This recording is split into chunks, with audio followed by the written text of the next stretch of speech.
Hey, what's up? It's Danaya Azure. Be sure to follow me all over social media at Danaya Azure, DANAYAAZURE, and like the Facebook page, facebook.com/Danaya Designs for You, facebook.com/Danaya Azure Radio, and be sure to subscribe to me on YouTube. Just type in Danaya Azure. Darryl Cavitt, and you are tuned in to Danaya Azure Radio. Alrighty, and welcome to Danaya Azure Radio. Hello, Darryl. How are you? I'm great.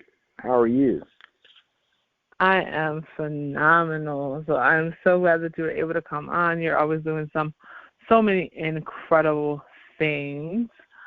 So I'm super, super excited to have you here today. How was your holiday? Holidays were interesting. I got the Amarion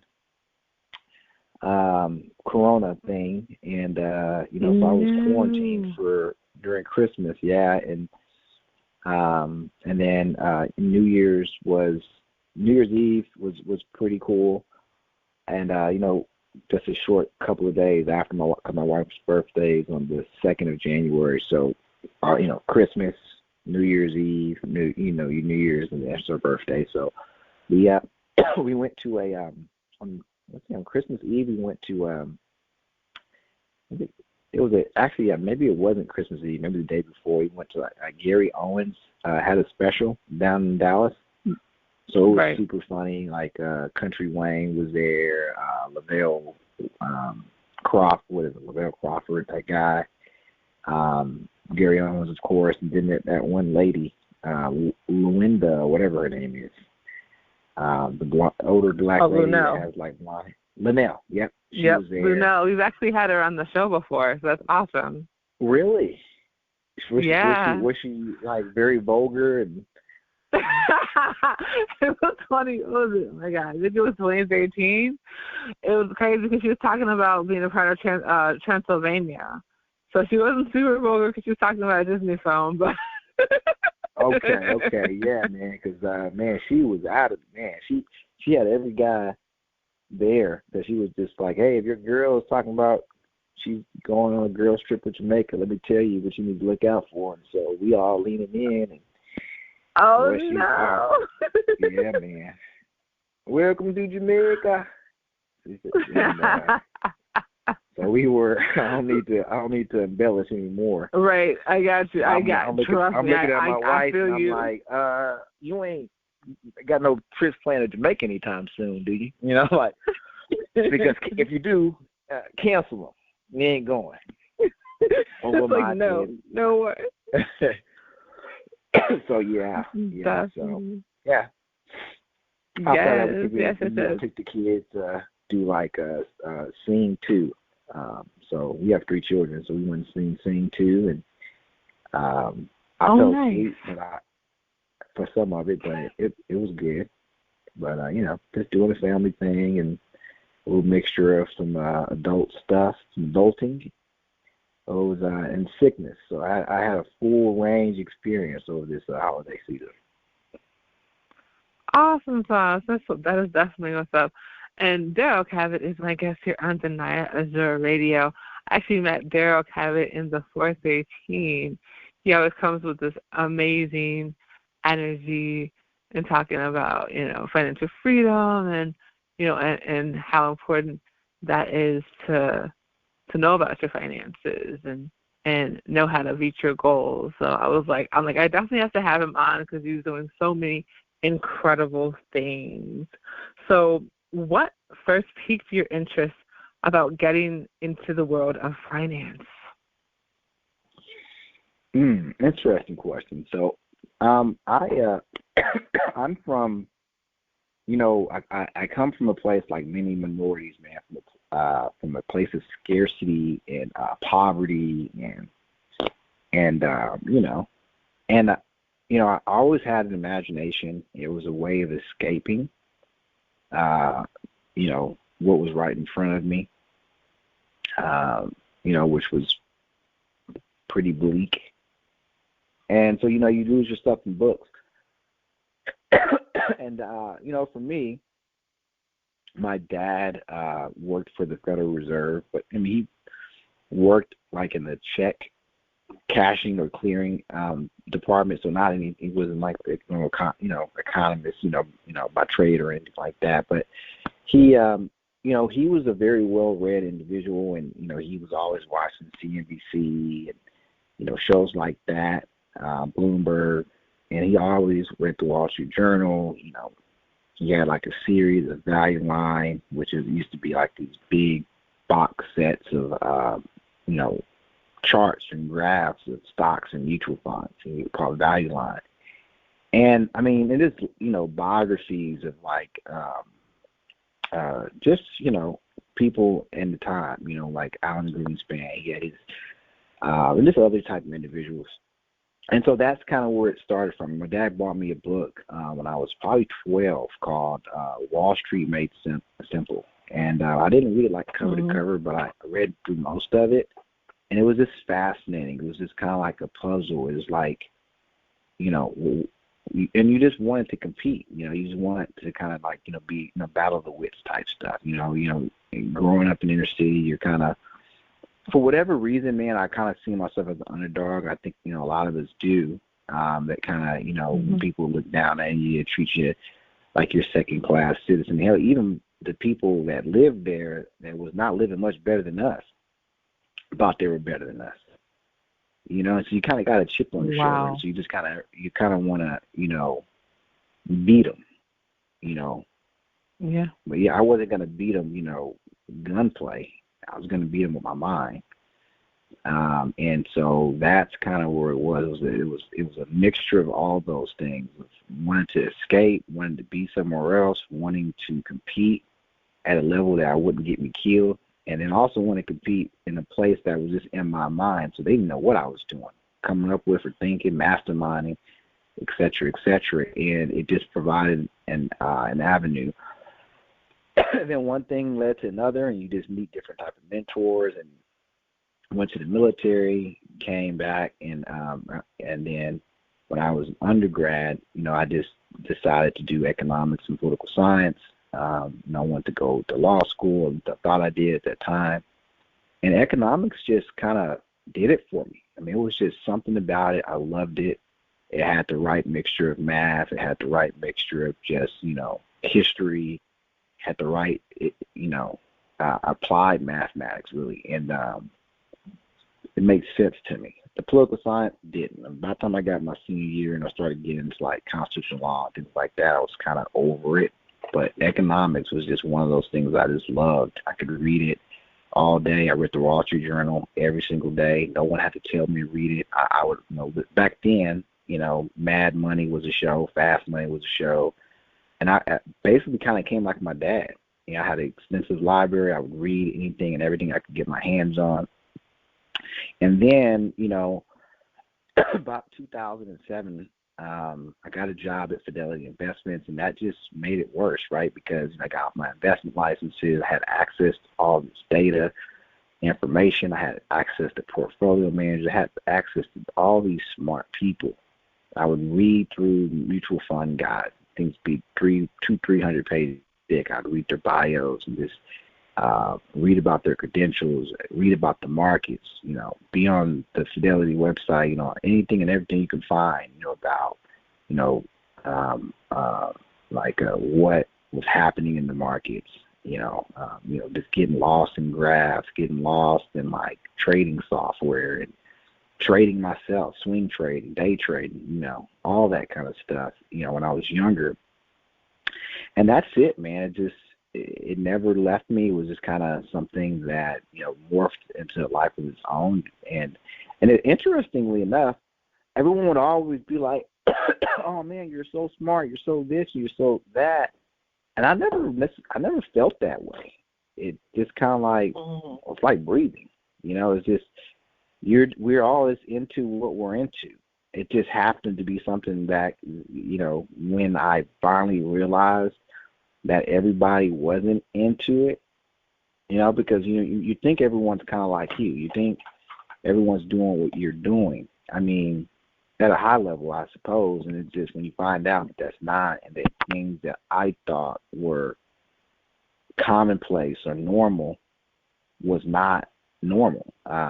It was not but a few people that actually had that information, that knowledge, and so forth and so on. So when I figured that part out, that's when I knew I could commoditize it, and people would, I could package it up and sell it and make money off of it. And just by being myself, just doing what I do, curating, reading white papers, and reading books, and whatever I do, that I do in my normal everyday living, was being people were really willing to pay for it, and I just all right, you want to pay me for reading the Wall Street Journal every day of my life since I was in college? Cool, go ahead. So that is, and then and the information just started coming out, because they say it takes 10,000 hours to master something. Well, no, for that long, you talking about 30,000 hours of just stuff that's in your head, that you've been, programming yourself, and how you train. And I won't even necessarily say you're training yourself, but in some ways you are, because we are what we consume, and whether that's Absolutely. valuable and people's willing to barter that for whatever it looks like, that's it's in and of itself its own reward.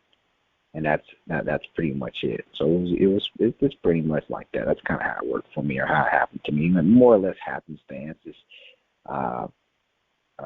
right place, right time, and and it piqued my interest, and so I just stuck with it. That's the long, drawn out example, right? That's definitely what's up. I love it. So what is one of the main obstacles that you have had to overcome by choosing this career as a person of color?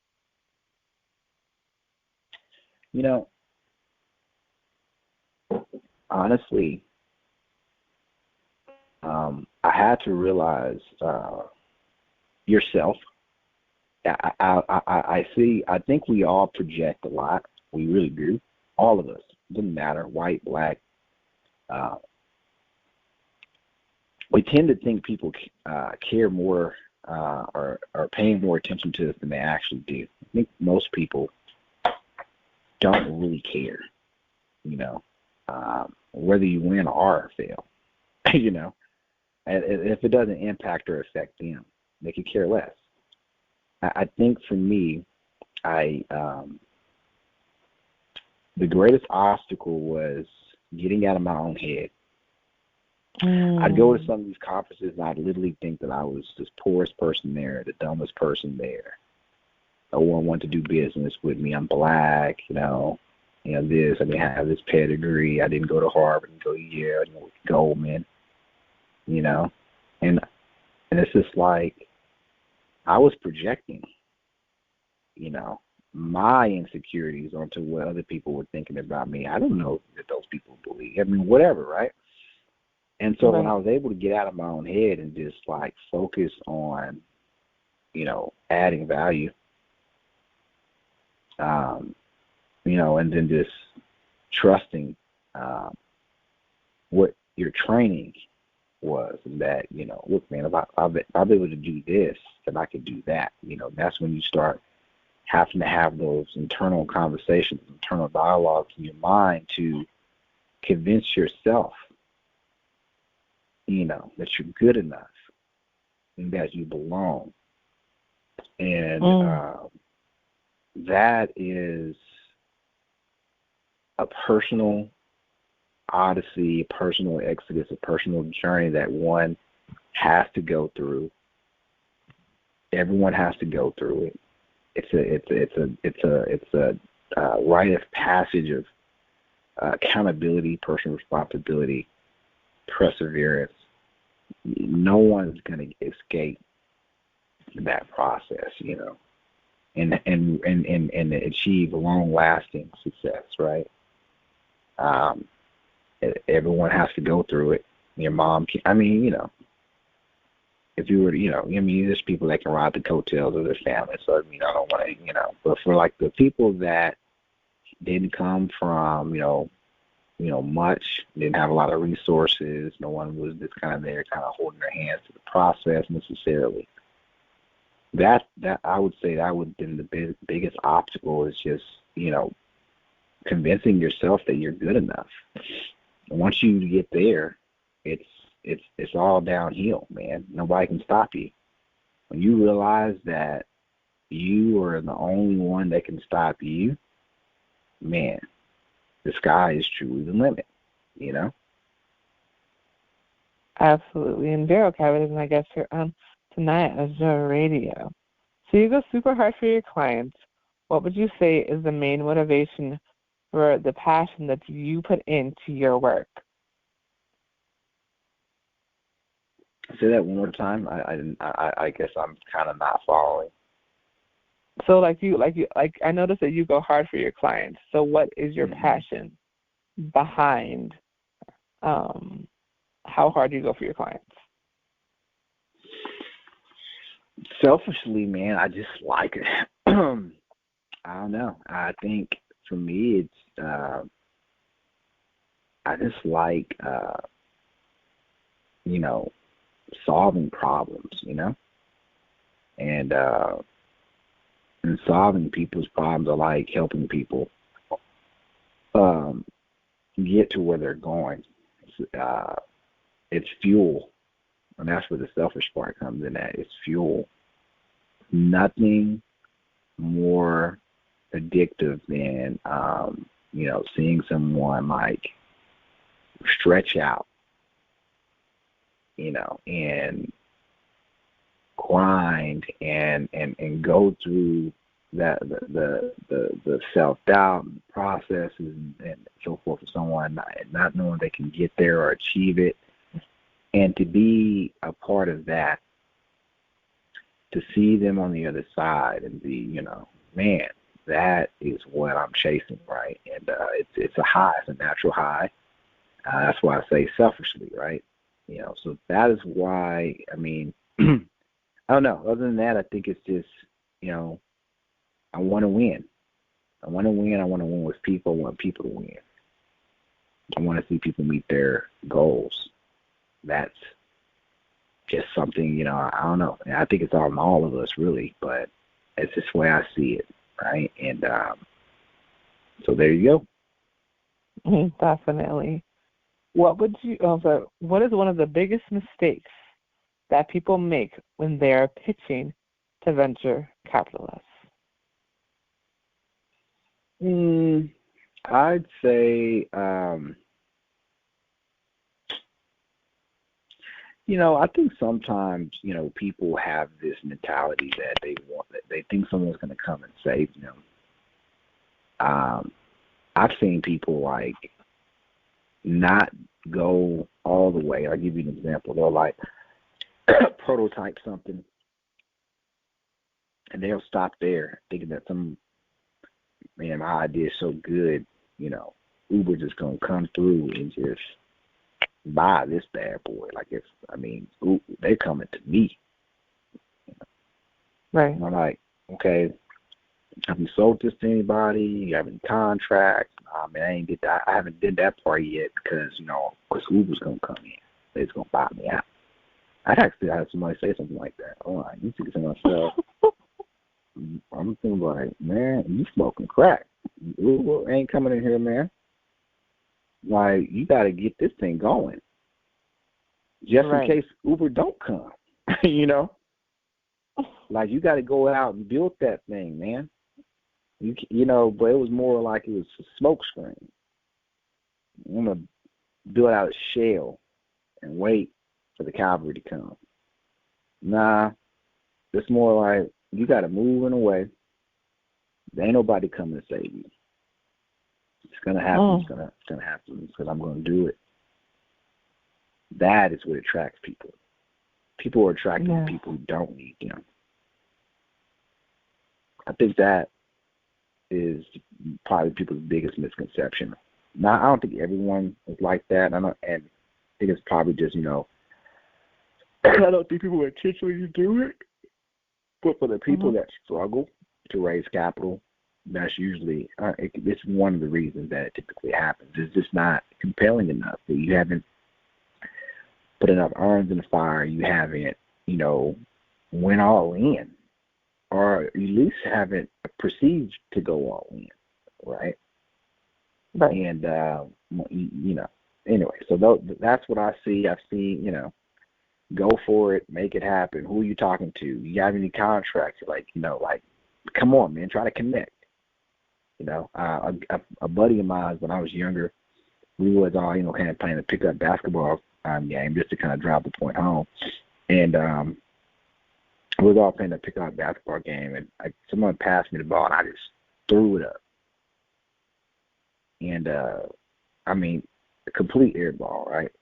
I wouldn't even think I was, this is when I was young or whatever the case may be, and I don't know, I was just start hooping with these guys, kind of scared of them, gangster guys, tough kid, new to the area, and I just shot the ball up, just threw it up. Air ball. And the guy's name was William Mitchell. He says, hey, man, Darryl, when you shoot the ball, shoot it for it to go in. Right. Like, you're not just shooting. Don't just shoot to shoot. Like, the goal is for the ball to go in the basket. Get it? And like, sometimes people, I think they're just kind of like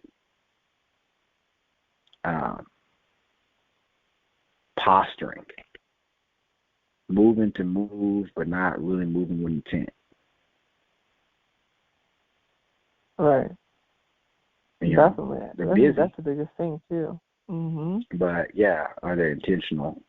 Are they trying to get the ball in the basket, or are they just shooting the ball up? Yes, because there's a huge difference, for sure. Yeah. Intentionality, yeah, absolutely. Like, man, you just threw the ball up, man. You didn't even try to get the ball in the basket. You just want to look like you was getting the ball in the basket. Precisely. And Darryl Cavitt is my guest here on Danaya Azure Radio. If someone wanted to get into the finance industry, what is one piece of advice that you would give them to get started on the right path? Well, that's a hard one because there's so many different paths. I would say don't try to, just start somewhere. I see people, man, like try to get it perfect and, 3 years, 5 years on past by, and they still ain't moved yet because they just, trying to figure it out. Man, just do something, left foot, right foot, left foot, right foot. But this idea that I got to get it right, life's the journey, man. Where I started at, I did not end that. When I went into financial services at Fidelity, I thought I was going to be a financial planner and be in an office in one of the branches and ride to get my CFP, which stands for Certified Financial Planner designation. Completed all the coursework too with Kaplan and everything. I was had to go sit for the exam. That's what I thought I was going to be, financial advisor. That was my holy grail. Right. Well, I'm not a financial advisor right now. I don't even have my investment licenses anymore. I'm in the private equity world. I run a private equity firm. I didn't even know what private equity was when I was just getting into business back in July of 2007. I heard about it every once in a while. You see paper about some big private equity deal, but didn't really know what they did. I didn't think you could get there unless you went to like a top selective B school. That was kind of my mentality and thought process. So just get going.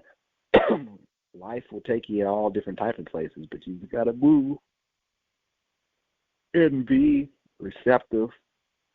Don't be static or inflexible. That's what I was really say. Be agile, be nimble, be open. Don't just be all over the damn place, but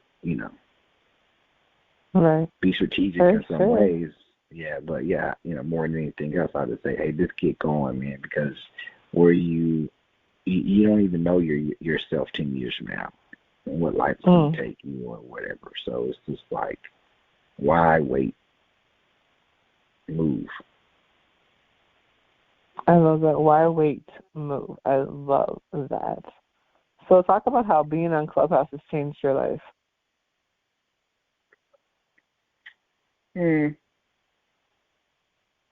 Well, what was interesting about Clubhouse is when I got on, the world I am, because we're all in our own echo chambers, but the world I am, I was a small fry, and so it was this conference I spoke of, this family office conference, and you have to have raised at least $100 million to even speak at this conference. It was a conference put on by this guy by the name of Richard Wilson. FamilyOffices.com. Everyone, go check it out. And I've been going to this guy's conferences for years, since 2016, and raised a little over $280 million in this conference I spoke of. I think the top guy had raised like 30-something billion. I was on the bottom of the totem pole. So I'm not thinking I'm doing anything, I'm not allowed to cuss on here, I'm sure, but I almost cussed. You are. And I didn't think I was doing shit. Then I went on Clubhouse, and, man, these people was praising the person who did a few wholesale deals. I'm like, hold on. I raised $247 million. I got, at that time, like 1,000 friends on this thing. This person got 20,000. He did 3 flips. How the hell? So at that point, I was like, I didn't understand the power of self-promotion. Mm-hmm. I don't really, and I just kind of put my head down. When I worked at Fidelity, we couldn't even really say that we worked at Fidelity. I think you had to say, like, they had when you had your investment license, it was like all these things you can do when it came, because, social media was still kind of getting around, and they had all these rules on what we could and cannot say, and you just have to be real careful, and you have to say all these disclaimers about, okay, these are not opinions these are my opinion, all that kind of stuff. I just kind of stayed away from it. So I wasn't on Facebook and all these things really saying anything about what I did at work or anything like that. It just, but the younger generation, or people who did other things like, entertainment, things like that, they could be loud as they want to be. And when people were able, seeing it up close and seeing that people were monetizing it. So, I've only been on Clubhouse for years, so to say it changed my life, I think that's a little over dramatic, but it did kind of one of those things. It was a shift in my mindset from at least a tactical perspective of, interesting. And so then, I did a few rooms, made some money off of Clubhouse, actually. And while we were on it, I didn't answer the phone, but hopefully we're the new owners of this hotel that we acquired for, if they signed the documents for $2.5 million, that came out for Clubhouse. Made about $100,000 in retainer fees off of Clubhouse. But I could do that without Clubhouse. It's just easily accessible, right? To get on there and. But that's what I'm saying. Like, I think, and that's what I think people don't understand, is that, like, the way that you're spitting it off, like, like even you said, like, yeah, I made $280 million, this and that, and I'm sitting here like, and you thought that wasn't significant? You know what I mean? Not if you're around people that did $20 and $30 billion. You're dropping the bucket. But people don't even know your name. I'm telling you, I'm not playing. Like, in that world, crazy. I was beyond insignificant. Yeah. It's like you can be something. You see, it's like if you're playing in the NFL, that's one level. Just look at it like, you got people working for Blackstone and doing, billion-dollar deals. Mm-hmm. You come in there talking about, I raised $280 million. Man, get out of here. And It's like that. And that's how I see myself, as a little nobody. Until I went on Clubhouse. Right, I was like, because I remember, so it's funny, I was like, I remember when you were in the 413, you talked about that, and we, like, when I say the whole room was silent, we was like, what? Wait, what? But the dopest part about it, yeah. Go ahead. Yeah, everything's relative, man. It was, and when it's like, everything is truly relative, honestly. So, and my mind is still very much the same too. I'm more often not thinking that it's anything than I am thinking that it is. People have to tell me, "Hey, Darryl, that was amazing." I'm like, "Oh, it is? Mm-hmm. Okay, cool." So I mean, I literally have to live vicariously to other people's perspective about it, because my perspective about it is not. It's no big deal. Right. And that's the crazy part, I think that's what makes, but that's what makes you so awesome, is that, you're so personable. You're so respectful. You're so respectful. I think what happens is a lot of people will get to that level and forget about everyone. Like, if you're not making this much money, we can't even talk to you. And so the fact that you're still so personable and so willing to help people, and all of that is a blessing. And that's what makes you you, and that's what makes you stand out, and that's why people are attracted to what you're doing, because it's your energy, and you always come across as incredibly genuine. And everything that I've seen, what's funny about Clubhouse is that some people will change from room to room, like their whole attitude will change. They'll be one way in one room, and you go to a different room, and you're like, who was that person? You were completely different in this room. Like, you did a whole Dr. Jekyll, Mr. Hyde situation here. But with Darryl, every single room that I've seen him in, it's always the same energy. It's always the same passion. It's, always the same vibe. And I truly appreciate that about you, for sure. No, and look, I love hearing it. I mean, I appreciate that. I mean, and I really do, right? I can't even act like it's not something that that I don't like to hear. It's like, okay, cool, man. I really do. Again, I came from humble beginnings, and it's always really one of those emotional things to me, man, because my mom, she passed before, when she passed, I wasn't doing bad. I was, still corporate. I was burning midnight oil, doing the self-employed thing. I was making six figures, but I wasn't, I was still in grind mode, had my head down. And, she got sick, and that kind of changed up some things for me too, because, it was like, she passed within 2 months, being diagnosed with stage 4 colon cancer. And it was just like that. And it changed my whole paradigm of life, man. It really did. Had some marital challenges, my career went into a toilet, and, for a brief time. And, it was just kind of coming out from that, and, I don't know, just you bottom, I don't know, man. My mom was the person, she would give the shirt off her back. She didn't have much, man. She really didn't. When we were cleaning out her apartment when she passed, I'll never forget it, man. It just brought tears down my eyes because I was so focused on what I was doing. And I would give my mom money from time to time and things like that. So it wasn't like that, But man, cleaning, my mom was a hoarder. She was, paranoid, schizophrenic. So, she, that was just, one of the things. So we're cleaning out her apartment, and I seen one of her old W-2s. She had made all of $4,000. I just wept. Wow. I felt like I just failed her, She had such a hard life. And, all of her kids, all of us, 5 of us, one went to, jail, everybody.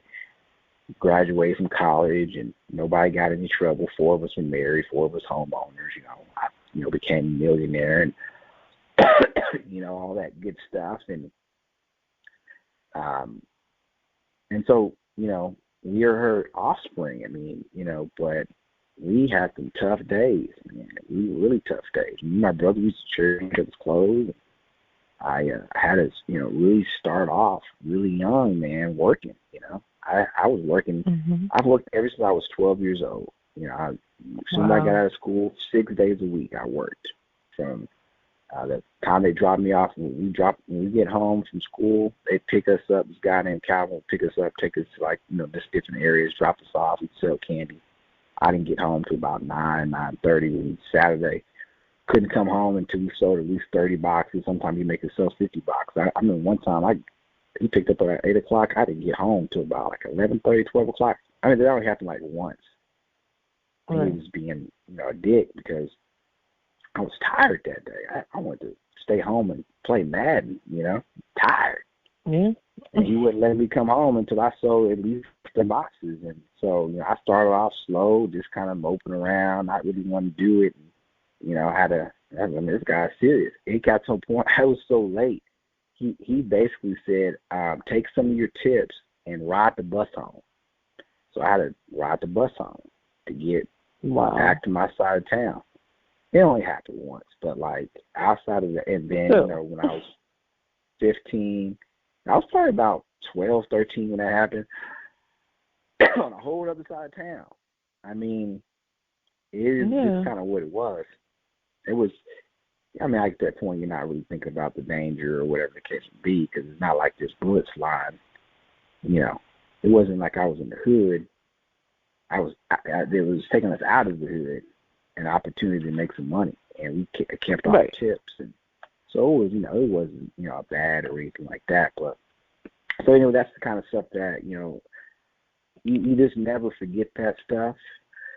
And it was 5 of us. I was the second to the youngest. Anything I could do to help my siblings out. I just kind of, my mom. That's what we saw, and that's what all of us are like that in our own ways. And because she was kind of like the example, of that. And that's what she embodied. That's who she was, and that's what we saw. My mom wasn't pretentious. She wasn't, she wasn't above anybody. I mean, I remember she would go make food and take it to homeless people. People that it didn't matter if they were on drugs or what they had going on, because she knew. I don't know. Maybe it was just who she was, but at the same time, she'd be at the MHMR clinic with them. She was pretty severe. I mean, she'd had nervous breakdowns, and she'd have her episodes and things of that nature. She was paranoid schizophrenic, man. So she knew what it was to be marginalized as well, and we knew what it was like having a mom that was being marginalized, right? Because we were her kids. So when I was younger, it was embarrassing. But when she passed away, it was really, probably before then, but after people, your loved ones are gone and stuff, and you get older, your perspective changes. You appreciate them in a way, that that I couldn't have when I was 10 or 11. I mean, I loved my mom, but it was just I tried my best not to get in trouble because she didn't have a car. So if I got in trouble and got suspended or whatever, she'd have to walk up to the school, and that's embarrassing. When you 7th grade, especially if you're 9th grade, you trying to knock on some girls and your mom's walking up to school. You're y'all pose. Shit, give me my number back. Don't call me. Come on. Oh man, Right. Y'all pope, y'all pope. Your mom welcome here. Oh yeah, me, me, y'all pope. Well, we going through some hard times right now, but we gonna be all right. Right. Yeah, that's right. That's okay. I understand. Lose my phone number though. Oh, okay. You don't want me to call you? Okay, I'll go ahead and I won't call you. But if you change your mind, I'm available. I'm gonna go talk to Billy Ray. He got the car. 24. You know, like, oh, okay, well, you go ahead and enjoy Billy Ray then. You know, I'm going to get my education. I'm going to be all right. Yeah. So, you know, maybe that's where the humility comes from. I don't know. Yeah. I love the way that you talk about your family and, you know, and talk about like what you started out as, but I think that is where it comes from in terms of supporting people and giving back the way that you do. That's super awesome. So, yeah, man. What's next? You've done like so many things. What's next for Darryl Cavitt? You know, right now, I really enjoy, like, I don't know, you know, just right now is just more of the same, you know, honestly. I want to do more with, just more stuff with my family. Like, you know, there was a few years there that I just overworked. When I left corporate, which was back in July 2019, completely, because I was always doing my own thing. And there was spurts of there when I was, you know, just self-employed only. But when I completely cut the biblical cord, I literally just kind of went into grind mode. And it really was tough on the family and caused a lot of marital strife.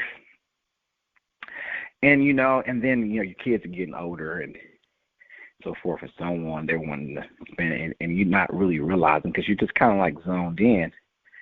And I look up, and my daughter was like, shoot, taller than her mom. I'm like, oh, wow. And, like, what happened there? Exactly. It didn't stop. And I remember one time, it was last semester, you know, maybe about 4 or 5 months went by, and I didn't read with them and stuff like that. I used to always try to read with them, go and do their affirmation statements. I try to be as consistent with that as possible. And and there was a time that I went, I don't know, maybe it's 5, 6 months. I don't exactly know how long, but you know, one time I was like, hey, Gabby, you wanna you know, read? No thanks, Dad. And that's when it hit me. I'm like, dang, she's grown up. She don't even want me to read to her anymore. It was gone, you know. And I tried to go to the 7-year-old. She said, I'm a little too old for that, Dad. I'm like, oh, my gosh. I'm like, dang, wow. So first a little rejection there. And I got a 2-year-old son. I'm like, well, you still got DJ. You know, he don't want me either. You know, he's like, so for me, I'm sorry. For me, doing that, spending more time with my siblings. We lost our senior pastor last year, Pastor Ricky Dowdy. He died of COVID. That was a tough one for me. It was very sudden, out of nowhere. He had just became the senior pastor and been my spiritual leader, you know, for 14 years. Of course, my mom passed. Dad's getting older. My siblings were, you know, my mom was the glue for our family, and like many moms are, she was the one that was nosy, you know. Hey, call your brother, check on him. You know, he lost his job. You know, after I'm sure my brother would, hey, man, don't tell nobody I lost my job. Mom, you know, he didn't want me to tell y'all this, but he lost his job. You got any money you can give him? I'm like, Mom, you know, so just check in on him, and you know. So, you know, when my mom passed, it really wasn't that, you know, binding. My dad wasn't really like that. I mean, it's really more like to himself, and I mean, you know, he loves us, but it's not like my mom. Mom call you at 4 o'clock in the morning. First person to call you, you know, every time it was my birthday, my mom's calling me. Happy birthday, Darryl. She had a real high-pitched voice. You were born at 5:38, whatever I was born. I don't even know when it was, but I'm like, oh, okay, thanks, Mom. I'm about to go back to sleep. All right, I just wanted to tell you. Want to be the first to tell you happy birthday. You know, okay, all right, Mom. I'm going back to bed now, you know. And so, you know, one of the things I wanted to do more of is just spend more time with my family, help my siblings. You know, they're working 9 to 5 and things like that. I always wanted to be in a better financial position to where I can like help them like find things they really enjoy to do, if there's business they want to start. But, I know that you can't really give it to somebody. That it doesn't work that way, unfortunately. Kind of like how we talked earlier in the call, it's more of there's a rite of passage in all things, right? And people got to want it. But that's where I'm at right now. More experiences. 2021, man, it felt like half the world died, All my heroes passing away. So, man. And everyone look like they aging. I'm aging. I'm 37, Friends, getting older, and kids, look up. I got 2 nieces graduating from high school. I'm like, what? Right. I remember when I just graduated from high school. They're graduating, and now you're just seeing just a circle of life. I'm like, dang, we're our parents. Yes.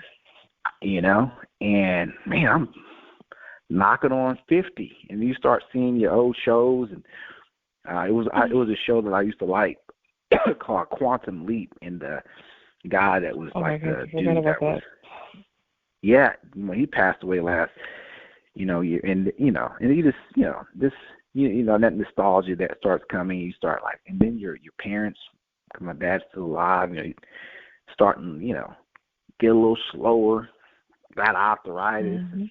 This is to be the guy that I was scared of, Right. So, and now he's. So anyway, I say all that to say, what next for me?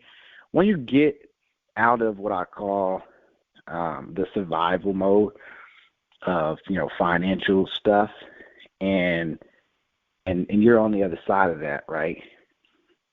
Then to me, it's just like, okay, how can you help other people get to where they're not, living their life just always in survival mode, right? And what would they do if they weren't in survival mode? If they really was, kind of like how we were younger and we were carefree, and I just really want people to be able to get back to that childlike state, and that kind of thing.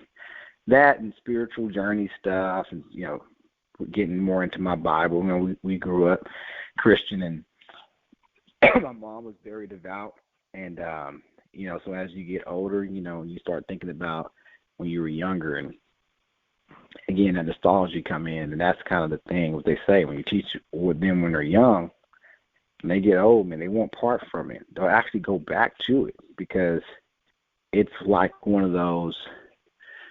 It's just kind of like one of those. I don't want to say familiar place, but it is a place of comfort, right? And it's a place of solace, and so that's where I'm at right now on my journey in life. More of that, more deals, of course. I do like doing deals. I'm not gonna act like I'm some type of Buddha or anything like that, because I'm not. Do still like making money, but just what I do with it is, it's never really been for the vainglory of it, in and of itself. Like, I don't necessarily care about materialistic things or name brand clothes or anything like that, or any of that stuff. I got live a pretty conservative lifestyle. But so that hasn't really changed. But outside of that, it does give me more time to do the things that I enjoy doing, and to be more present with my kids, and have the time to reflect and think on life, and be zen like. But anyway, that's just kind of where I'm at in my life right now.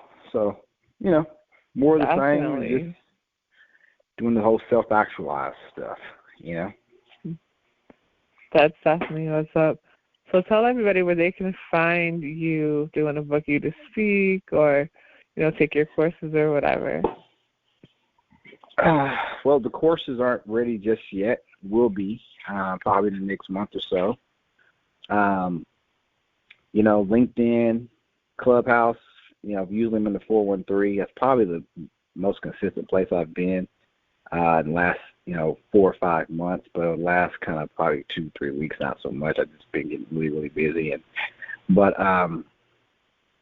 And or like, I am working on a personal website, but then our company website is genexcap.com, genexcap.com.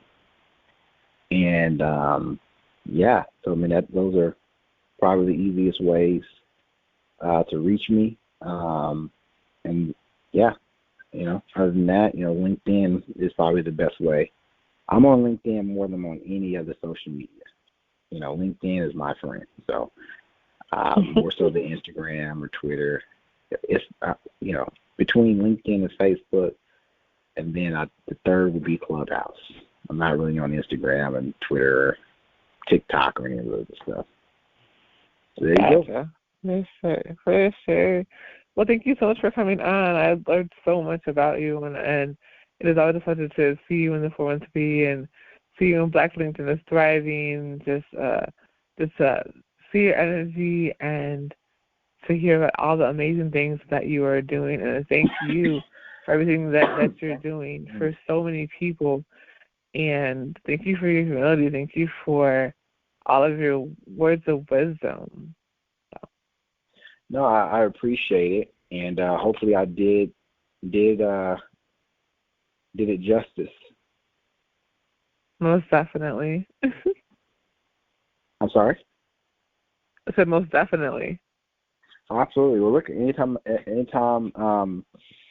can help or any way, let me know. And again, I appreciate it. Thanks for inviting me on. You are so very welcome. All righty. I guess that concludes it. Hey, what's up? It's Danaya Azure. Be sure to follow me all over social media at Danaya Azure, DANAYAAZURE, and like the Facebook page, facebook.com/Danaya Designs for You, facebook.com/Danaya Azure Radio, and be sure to subscribe to me on YouTube. Just type in Danaya Azure.